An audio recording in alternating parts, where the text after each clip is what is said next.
Bonjour à tous et bienvenue dans cette nouvelle vidéo dans laquelle nous allons aborder les variations de forme de la courbe IS. A tout de suite.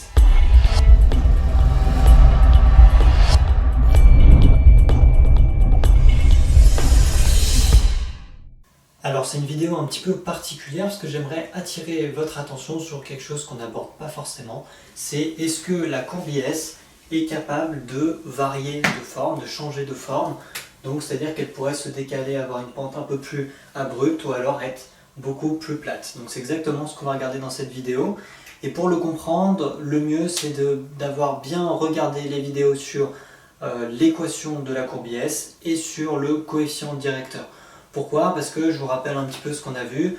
On a déterminé l'équation de la courbe IS, donc savoir quelle équation mathématique permettait de tracer cette courbe sur ce graphique avec en ordonnée le taux d'intérêt et en abscisse le niveau de revenu. Et puis ensuite on avait réarrangé un petit peu les termes dans la vidéo sur le coefficient directeur et on avait abouti sur cette forme d'équation où on avait vu qu'on avait un AX plus B.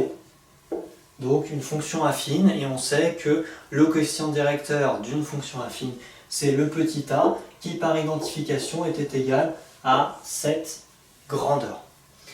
Donc ensuite, ce qu'on avait fait, c'est qu'on avait étudié le signe, donc je vous renvoie à cette vidéo, je vais juste faire un petit rappel. On savait que I, l'investissement, était une relation inverse décroissante du taux d'intérêt, donc c'était quelque chose de négatif.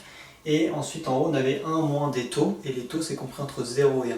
Donc 1 moins une succession de taux, on a quelque chose de positif. Donc positif plus négatif, ça faisait un petit a qui était négatif, et donc on avait prouvé que le coefficient directeur de cette fonction affine était négatif, donc la fonction était décroissante.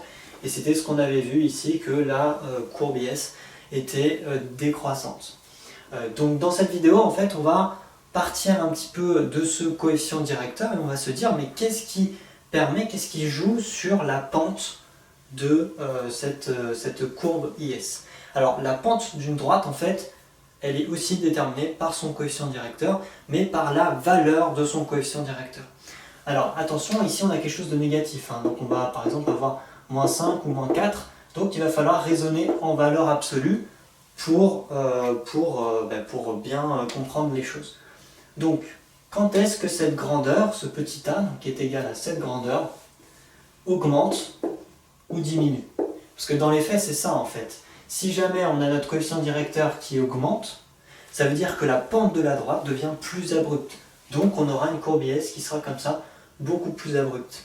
Et si jamais on est dans un cas où cette grandeur ici diminue, alors on aura une pente de la courbe IS qui sera beaucoup plus plate, moins abrupte, et du coup on aura une courbe comme ça qui sera plus plate.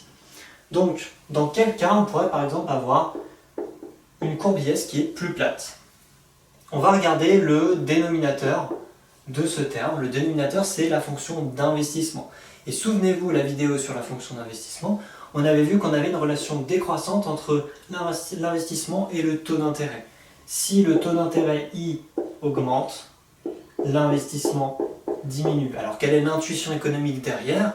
Eh bien, si le taux d'intérêt augmente, eh bien, investir coûte plus cher.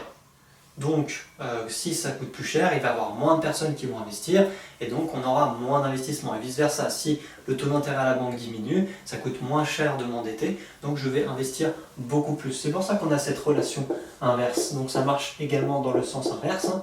Si ça diminue, l'investissement augmente. Donc, admettons que dans notre cas, on a le taux d'intérêt qui diminue.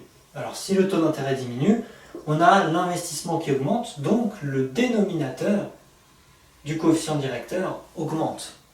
Et si jamais j'avais par exemple 10 sur 2 et que le 2 passe à 4, eh bien 10 sur 2 est supérieur à 10 sur 4.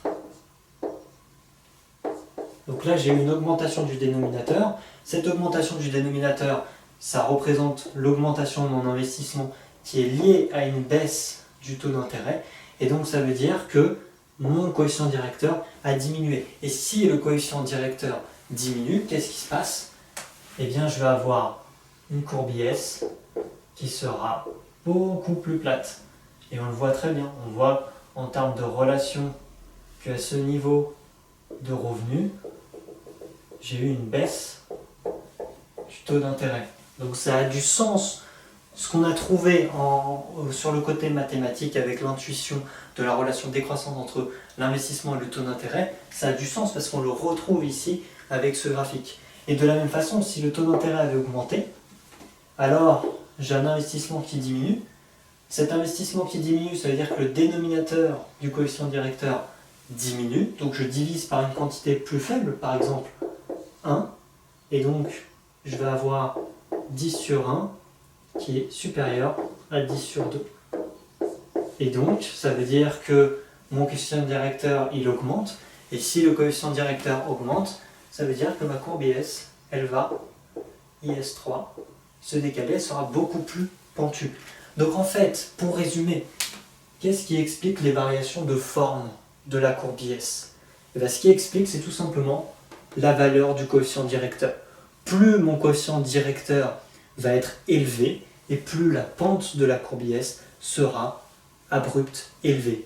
Et vice versa, si jamais j'ai un coefficient directeur qui est plus faible, j'aurai une pente qui sera plus plate.